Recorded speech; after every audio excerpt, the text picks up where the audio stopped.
Фрилендер се враќа на сцената, но нема да доаѓа од Англија. Мерцедес прикажа 3 обновени модели и една технолошка новост.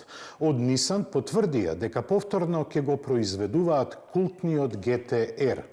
Ке ви ги прикажеме дел од новитетите од што току завршениот саем во Њујорк, а поголемиот дел од нашите гледачи ќе бидат изненадени колкав е бројот на модели кои се близнаци, а носат различни значки.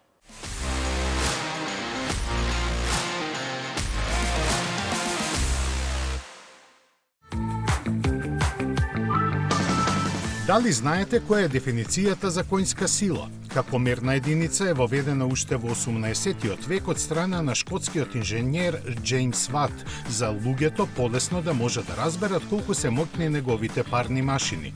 Според него, тоа е сила потребна за подигнување товар од 75 кг на 1 метар височина за време од 1 секунда. Со пронаѓањето на моторите со внатрешно согорување, употребата на конјската сила се проширува и на нив. На крајот на 80-тите години од минатиот век, според интернационалниот мерен систем, конјската сила официјално е заменета со киловат, но таа се користи и ден денес. 1 киловат има 1,36 конјски сили.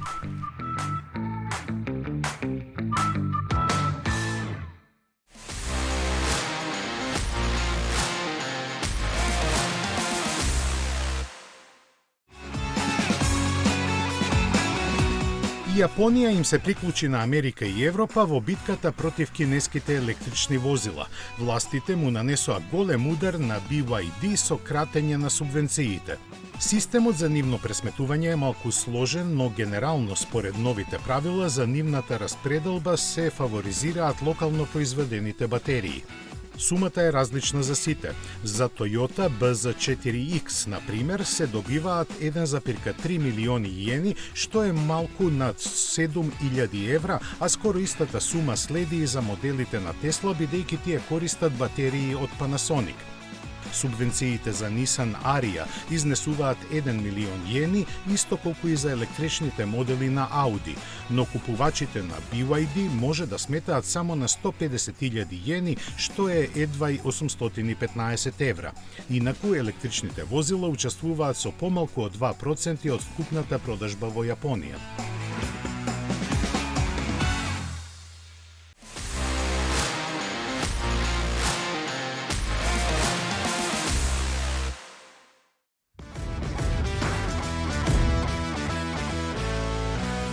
Мерцедес како да не запира со новитетите.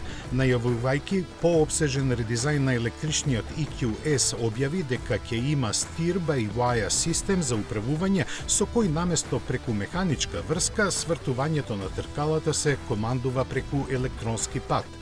Со тоа се постигнуваат побрз одзив и поголема флексибилност, како и поизразено чувство на задоволство во возењето.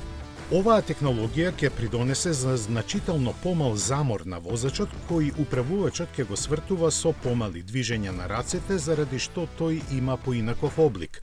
Предност е што со него се обезбедува повеќе простор за колената, полесно влегување и излегување и подобра прегледност на инструмент таблата и head-up дисплејот. Безбедноста е повеќе кратно осигурена, што е докажано со преку 1 милион тест километри.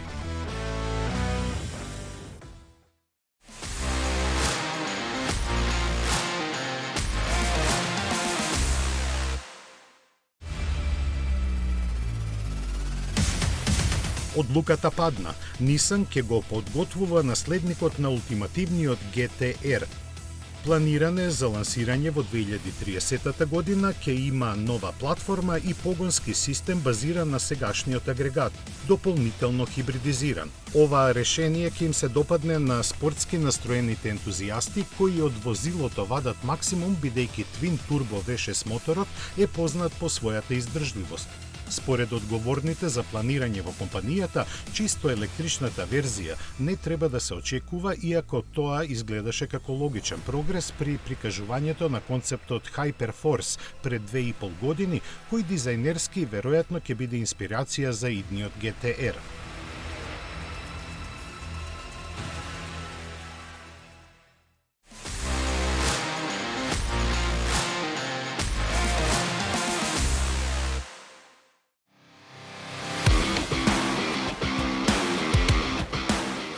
Не беше никакво изненадување што одговорните од Volkswagen заради турбуленциите на тамошниот пазар одлучија да го одложат лансирањето на Cupra во Америка, предвидено за 2030 година.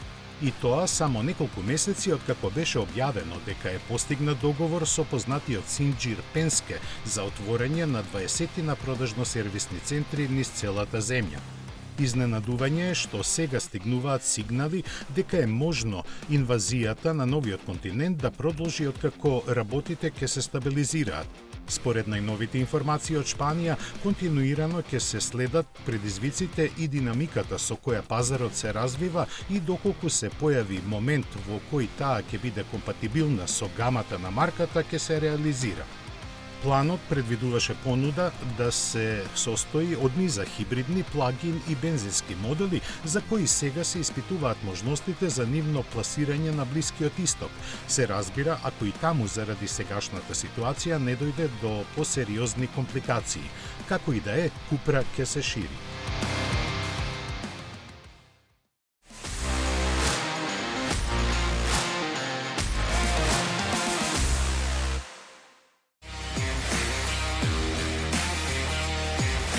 Во аналите на BMW 2026-та ќе остане запомнета не само по лансирањето на iX3, предводникот на новата класа, туку и по две титули.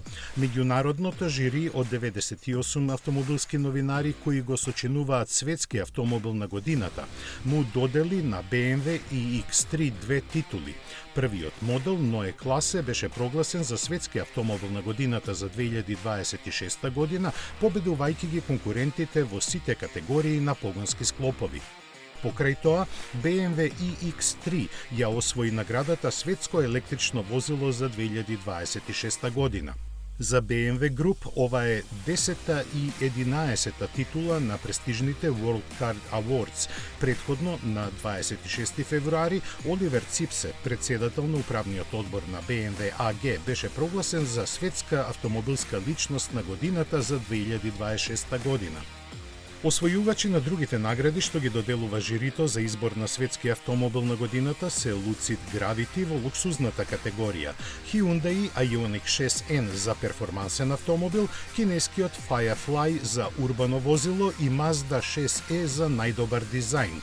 Во овој избор, кој годинава се одржува по 22 пат, гласовите ги даваат 98 автомобилски новинари од 33 земји.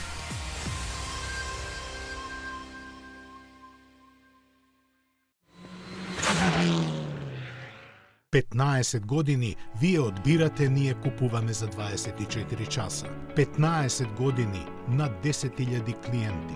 15 години општествено одговорна компанија. 15 години доверба. 15 години лидери на пазарот. Финансираме патнички возила, комерцијални возила, камиони, пловни објекти, опрема и машини за вашиот бизнис. Во потрага сте по совршен автомобил?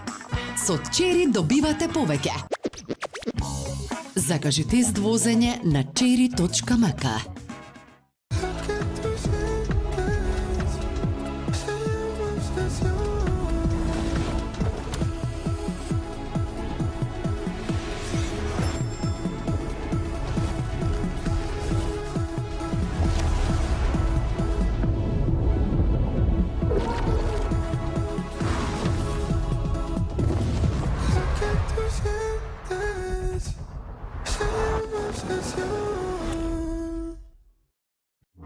Во потрага сте по совршен автомобил? Со Chery добивате повеќе. Закажи тест возење на chery.mk. Фронтера. Уоу, колку многу простор. Вау, ова беше брзо полнење.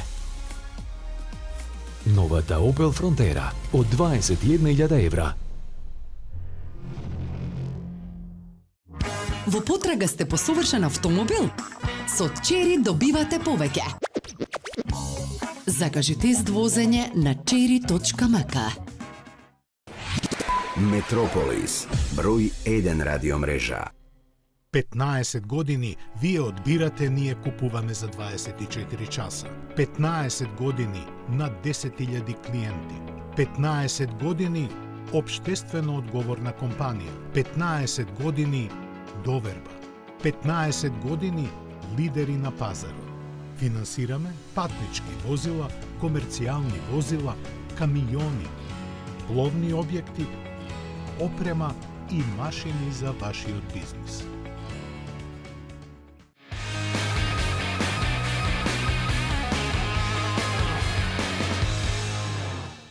Во Њујорк се одржа меѓународната смотра за автомобили, за која организаторите се пофалија дека има традиција од 124 години.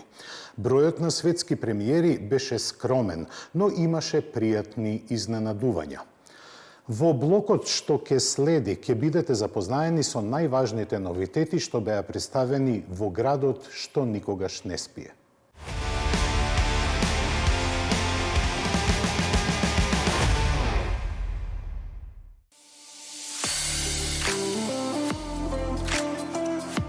Chrysler Pacifica доби ново лице со смирен дизајнерски пристап со кој веројатно нема да освојува на прв поглед.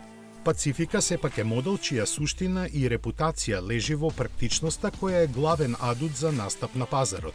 Има 7 или 8 седишта чија клучна одлика е Slow and Go, систем кој овозможува задните два реда целосно да се склопат во подот, при тоа ослободувајќи 4 кубни метри простор за товар. Платформата е докажана Compact White, позната по оптималниот сооднос на тежината и крутоста, благодарение на користењето челик со висока цврстина, алуминиум и магнезиум. Тоа заедно со посебно подесеното подвозје, активниот систем за елиминација на бучавата и акустичните стакла обезбедува исклучително тивок и удобен престој во кабината.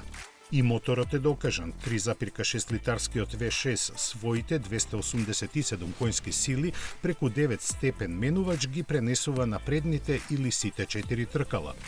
Ценовно репозиционирана, некои верзии на Pacifica сега се и поевтини отколку досега.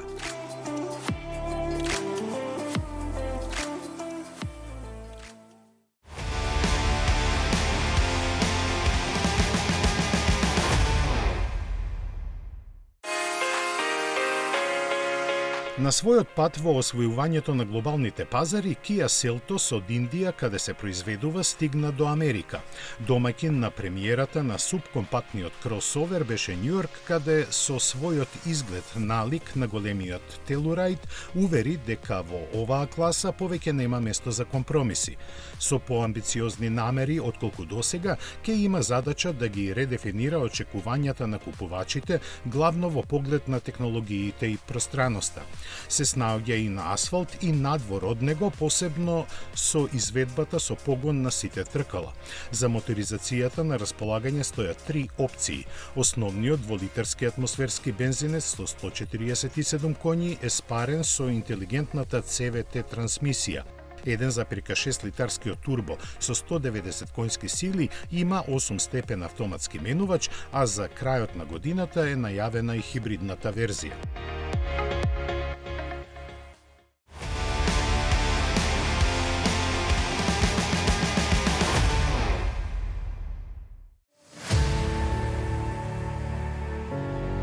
Volkswagen ја подготви втората генерација на големиот Атлас. Долг 5,16 метри, овој теренец, наменет за американците, настапува таму како замена за Туарег и тоа доста успешно. Дизајнерски останува верен на познатите пропорции со модернизирани детали кои му даваат посмел изглед. Во внатрешноста се среќава сериозен напредок. Квалитетот на материјалите значително унапреден, а чекор со модерните трендови се фаќа со големиот централен екран и рамните површини. Сепак, централниот ротационен контролер за управување со клучните функции е задржан. Потхаубата на овој модел, која дели платформата со кинескиот Terramont Pro, представен лани, нема големи изненадувања. Агрегатот е дволитарски со 282 коњски сили и 7 степен DSG менувач, а погонот е на предните или сите 4 тркала. Подоцна ќе биде понудена и хибридна верзија, а се очекува цените да стартуваат од околу $40,000.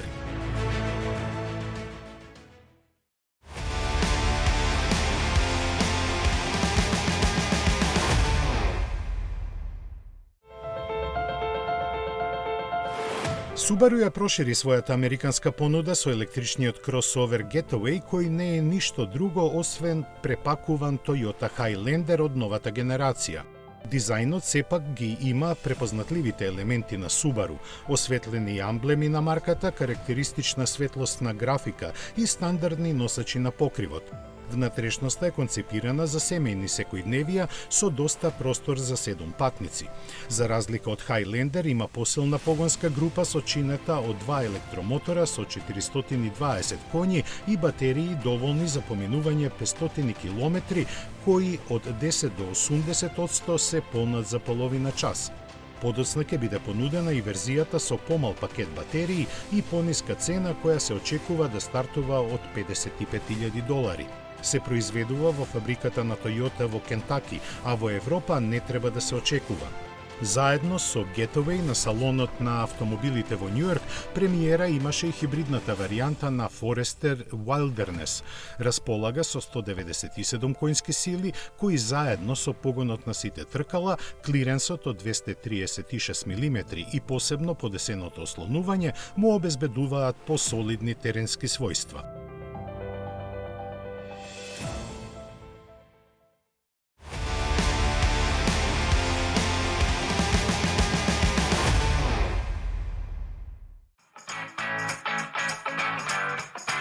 Класичен американски изглед, токму онака како го сакаат љубителите на теренски возила, се појави на штандот на Hyundai. Кутиестиот Boulder концепт ги изненади посетителите на меѓународниот саем на автомобили во Њујорк. Впрочем, најавен е како студија за модел од средната класа со 5 врати, чие производство е закажано за 4 години. Како што беше објавено, од него може да произлезе и пикап. Hyundai Boulder концепт е изграден врз првата целосно затворена архитектура на скалестата рамка на брендот. Долг е 4,91 метри и неговите задни врати се отвораат во спротивен смер за лесен пристап до вториот ред седишта. Рачките и куките за влечење се направени од рефлективен материјал, што го прави возилото многу видливо ноќе. Исто така, иновативна е и задната врата со двојна шарка која може да се отвори од двете страни. Задниот прозорец електрично се извлекува, што овозможува дополнителен простор за долги предмети или вентилација. Boulder е дизајниран за лесно монтирање на додатоци. Внатрешноста на концепт автомобилот користи робусни материјали низ целиот простор.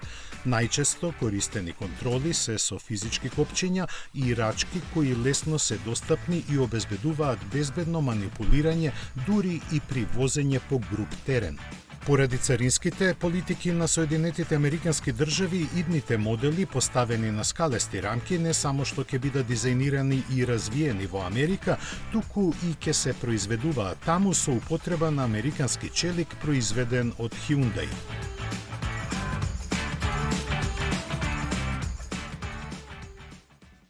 Дали сте се запрашале колку модели од различни производители всушност се близнаци?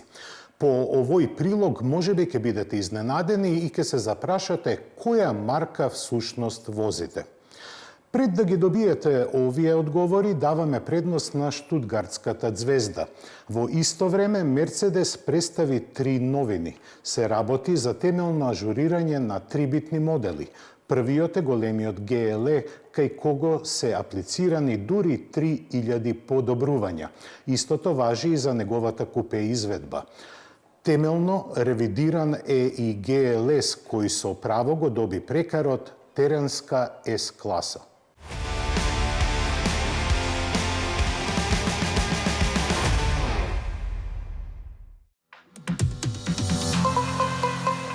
Со околу 3000 нови или ревидирани компоненти, Mercedes-Benz го модернизираше GLE. Највпечатливата надворешна карактеристика е новата решетка на ладилникот со осветлена звезда во центарот. Фаровите се исто така редизајнирани, како и стоп светлата, кои сега го содржат веќе задолжителниот звезден потпис. Оперативниот систем на Mercedes-Benz е дополнително развиен со вештачка интелигенција и сега го има стандардниот MBUX суперскрин, кој се протега низ целата ширина на контролната табла и се состои од 3 дисплеи.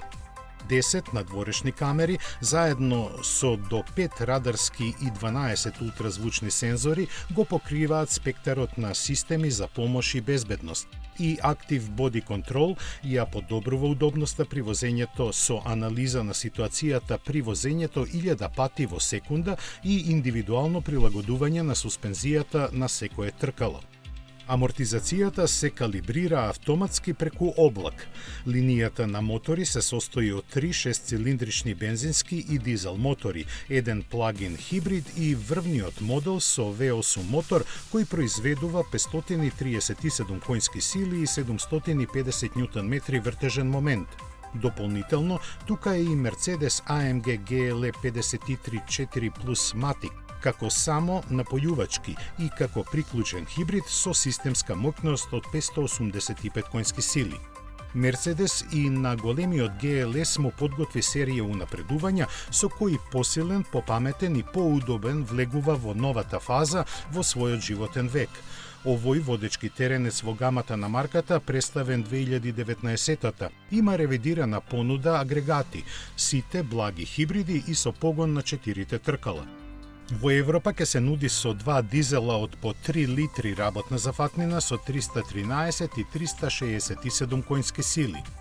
И бензински мотори се 2, од кои 6-цилиндричниот со 3 литри располага со 381, а 4-литарскиот V8 со 537 коњи. Нешто подоцна во понудата ќе биде вклучена и AMG изведба за која засега нема податоци. Слично како и кај GLE, од другите измени се издвојуваат арсеналот камери, радари и сензори кои прецизно ја надгледуваат околината и големиот суперскрин екран, која прави внатрешноста фасцинантна. Ревидирано е и воздушното ослонување. Дизајнерските измени се минимални, а во продажба ќе влезе пред крајот на годината.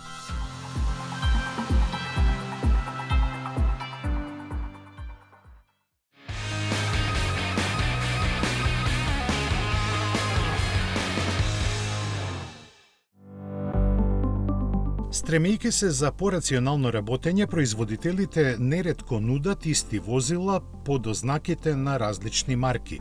Оваа пракса е најчеста во рамките на иста групација, но има случаи кога меѓусебни конкуренти се договараат еден за друг да произведуваат разни модели кои ги немаат во гамата, посебно од комерцијалната програма.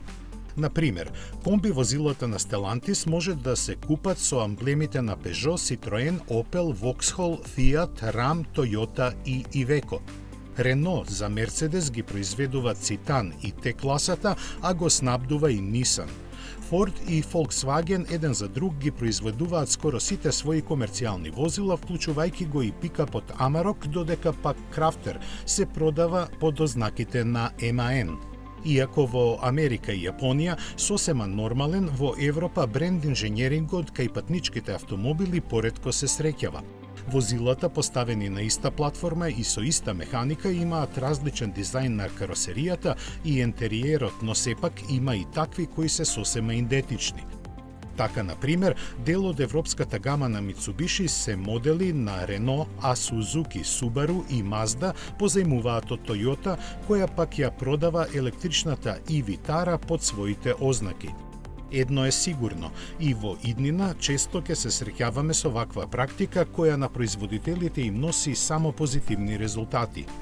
Оние што ги произведуваат возилата поефикасно ги користат своите капацитети, а оние што ги продаваат ја прошируваат својата понуда без високи трошоци за развој.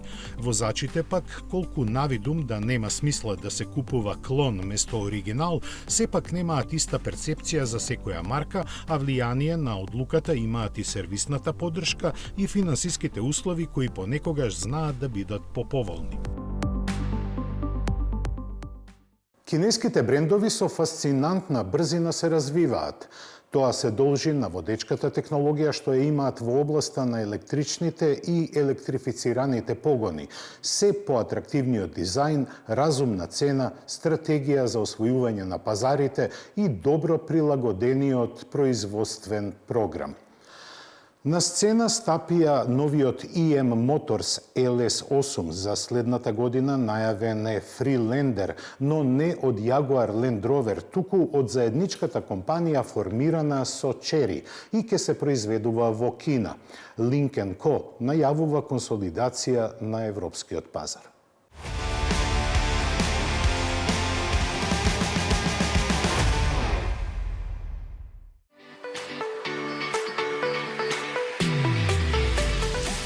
Кинеската марка EM Motors, чие име е кратенка за Intelligence in Motion, односно интелигенција во движење, представи нов кросовер.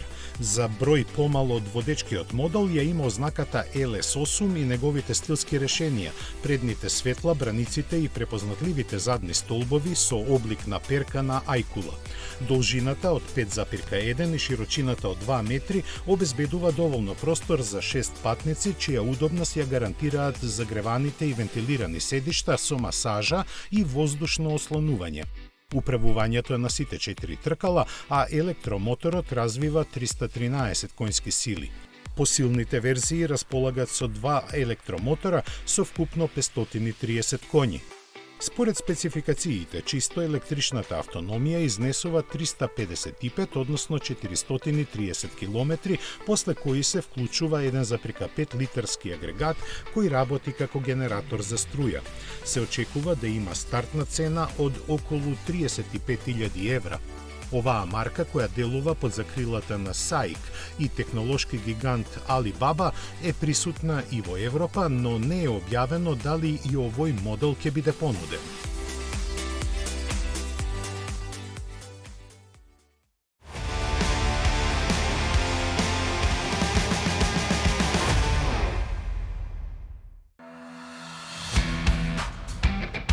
Иако пред една година Volvo го препушти својот удел на Lynk & Co на Zeekr, не прекина со поддршка на компанијата за која заедничкиот сопственик Гили многу се надеваше. Нејзината иднина во Европа сега ќе биде поставена на подцврсти темели, бидејќи е потпишано писмо за намери продажбата на возилата да оди ексклузивно преку мрежата на Volvo. Тоа ќе овозможи нејзино пазарно проширување и стабилизација на работењето кое последниве години одеше по надолна линија. Треба да помогне и во зајакнувањето на имиџот, бидејќи иако постои скоро цела деценија, оваа марка не стана пошироко препознатлива за европските купувачи. Причината за тоа беа релативно ограничената понуда и специфичниот деловен модел, кој место продажба предвидуваше возилата да се изнајмуваат со претплата. Со јасен фокус кон премиум сегментот, електрификацијата и дигиталната поврзаност, моделите на Lynk & Co имаат заеднички технологии со оние на Volvo, со што и организирањето на нивното сервисирање во мрежата на шведската марка воопшто нема да биде проблем. Производството на сите возила на Lynk & Co е во Кина. На европскиот пазар се нудат 2 плаг-ин и 1 електричен модел.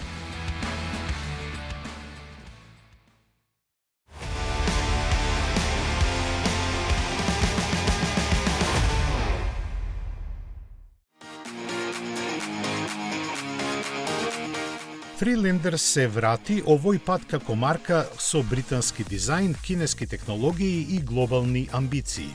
Ја покренаа заеднички Jaguar Land Rover и Chery, кој ќе биде задолжен за производството на возила. Првото веќе е покажано и носи ознака Concept 97, со што се асоцира на годината во која дебитираше оригиналниот Freelander.